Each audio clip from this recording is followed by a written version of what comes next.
So you are saying that there's allegations of abuse, and those allegations are abuse against the father. And counsel, I know you were recently appointed to represent Ms. Hernandez. Are you waiving your time? We are waiving any type of preparation period, Your Honor. I believe we have come to a resolution that'll be acceptable to the court. All right. And do you have any objection to proceeding, Ms. Hernandez? No, Your Honor. All right. Are you the same Victoria Irene Hernandez who was placed on deferred adjudication in 2020 CR 8599 for the offense of abandoning a child with intent to return on January 4th, 2021 for a period of 3 years? Is that you? Yes, ma'am. All right. State.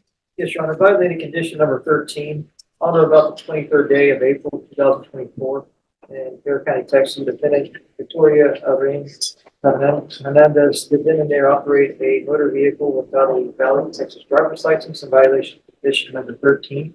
How do you plead to that? True or not true? Under waiver of any violating conditions. Any objection? No objection, Your Honor. Did you understand by pleading true to violation of condition number 13, the court could find it true, grant the motion, find you guilty, and sentence you up to 2 years in the state jail facility and up to a $10,000 fine? Did you understand that? Yes, Your Honor. Knowing that, do you still wish to plead true to violation of condition 13? I do. Court will find violation of condition number 13 true. Is there a proposed agreement? So there's not.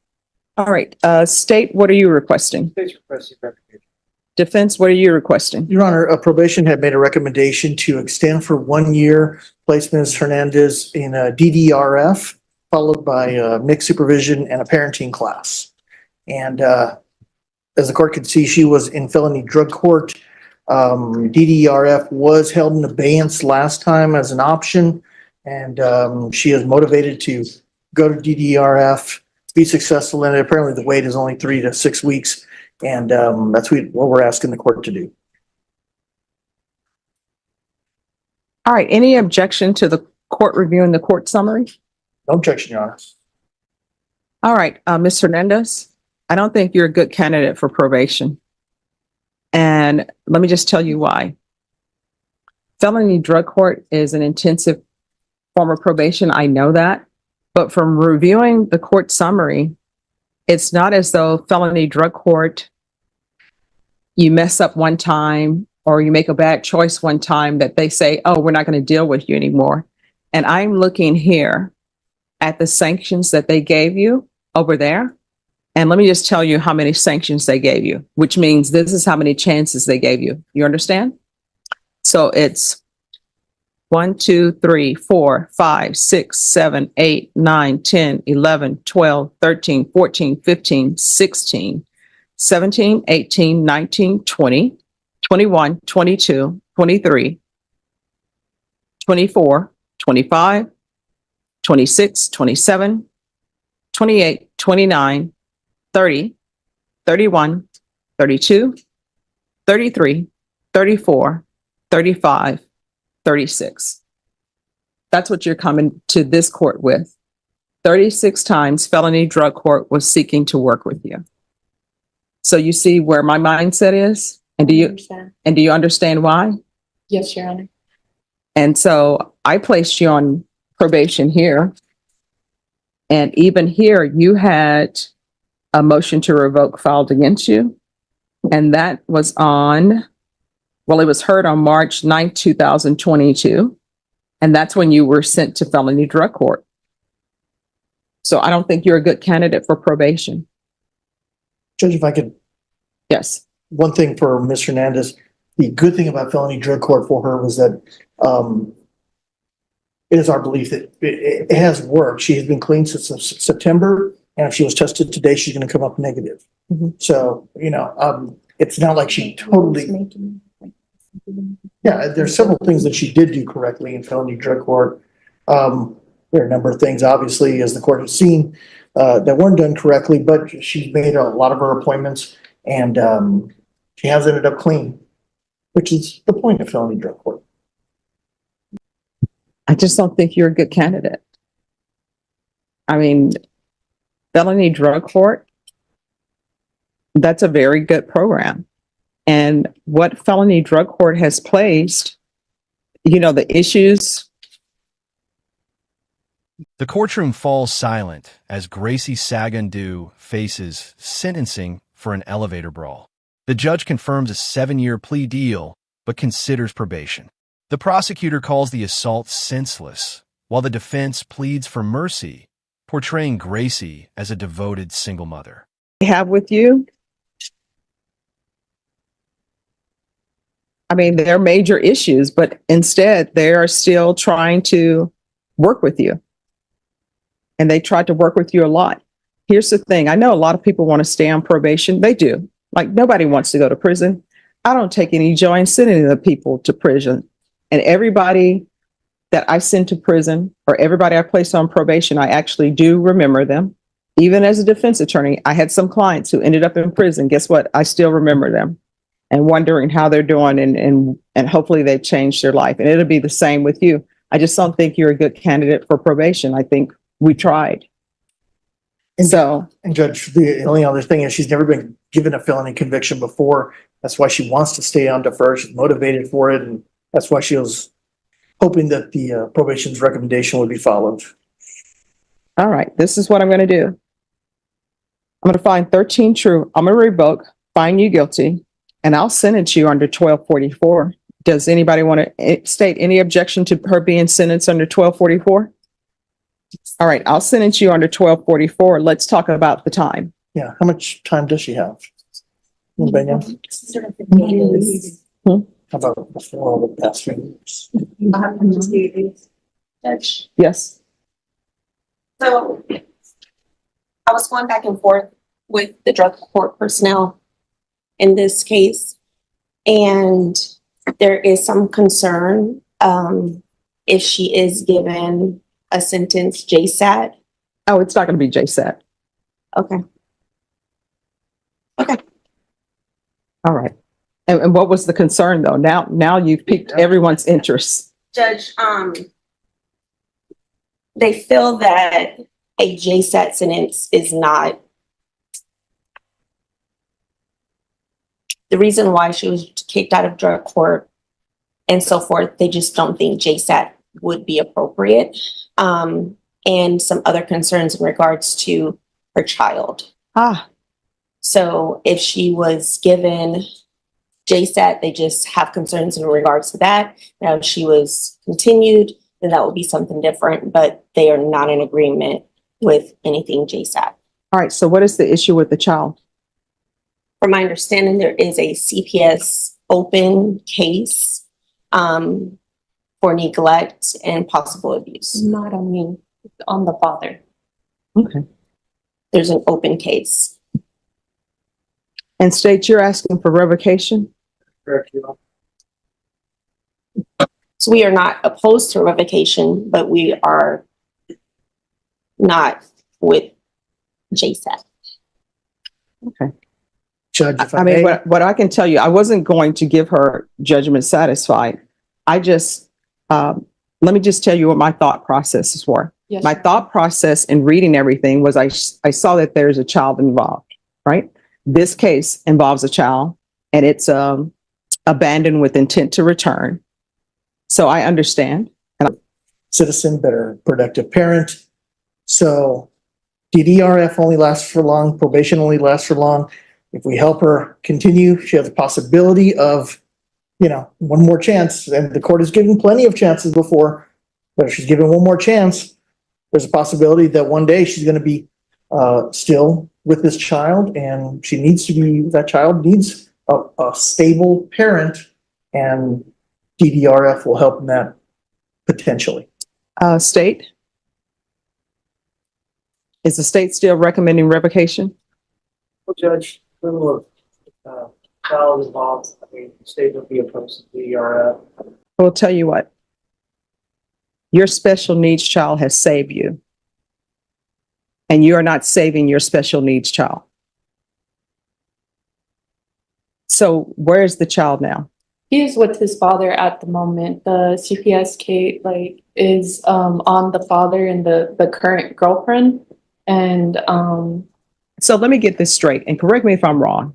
So you are saying that there The judge questions how a crowded elevator turned violent. Gracie admits reacting after feeling attacked, but the prosecutor insists she escalated events. The courtroom feels tense as both sides defend their version of the story. there's allegations of abuse, and those allegations are abuse against the father who he's with? Yes, Your Honor. And the case has been open for about they opened one CPS case, my court did, because of the what they had found in my phone. And then the caseworker got in touch with What did they the find? father. Wait, raise your right hand for me, please. Do you solemnly swear and affirm the testimony you give will be the truth and nothing but the truth? Yes, Your So Honor. help you God? Yes, Your Honor.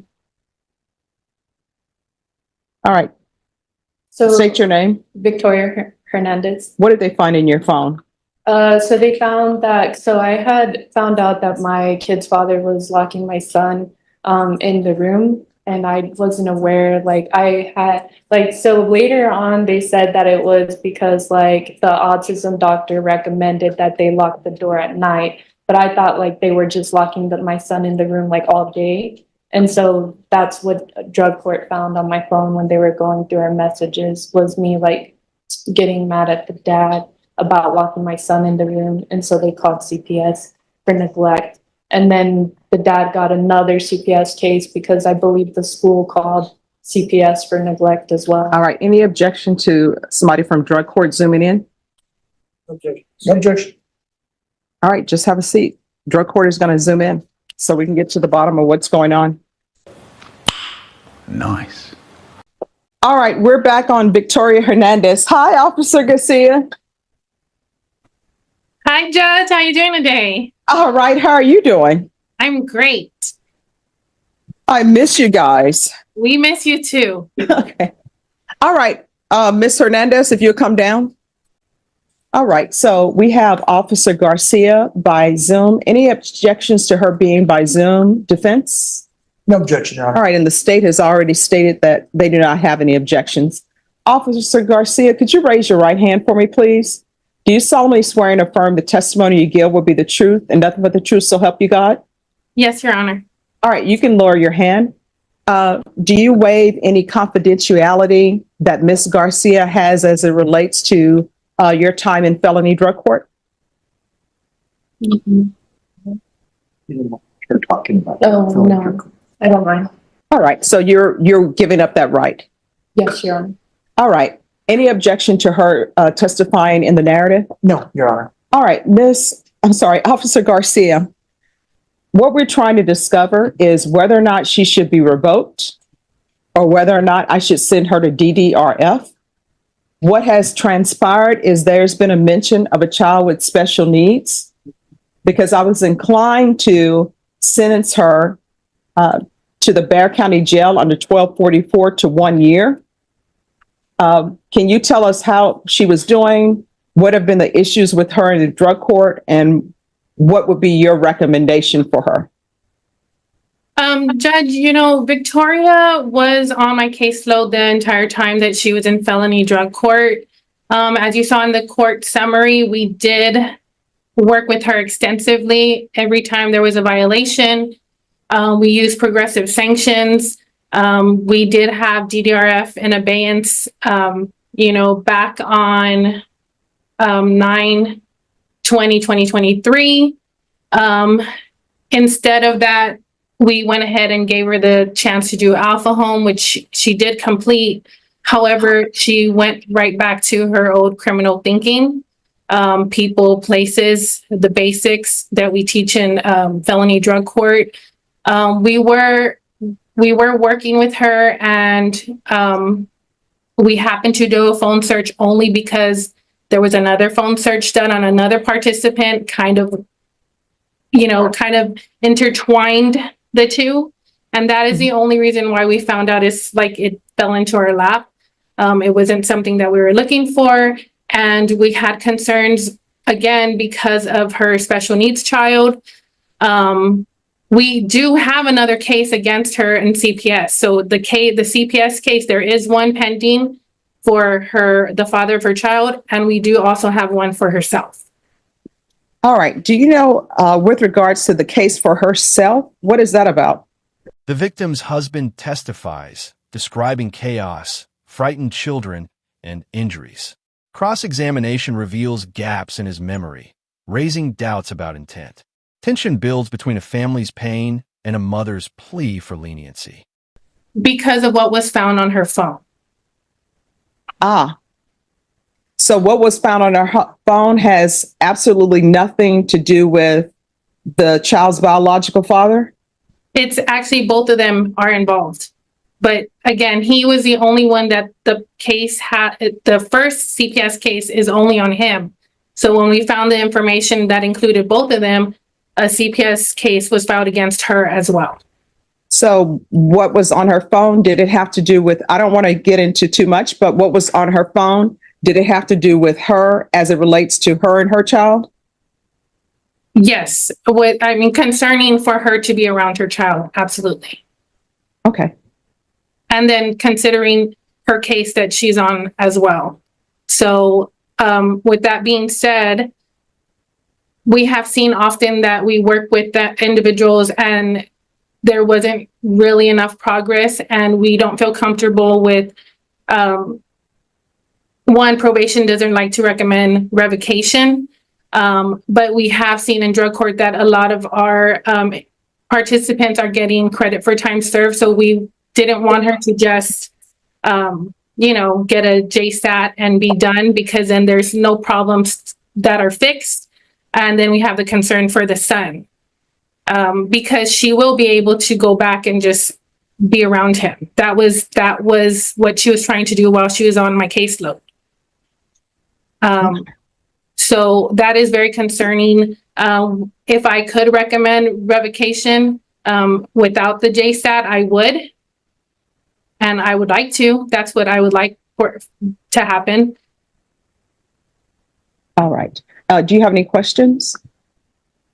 I do, Judge. All right. Officer Garcia, Yes, sir.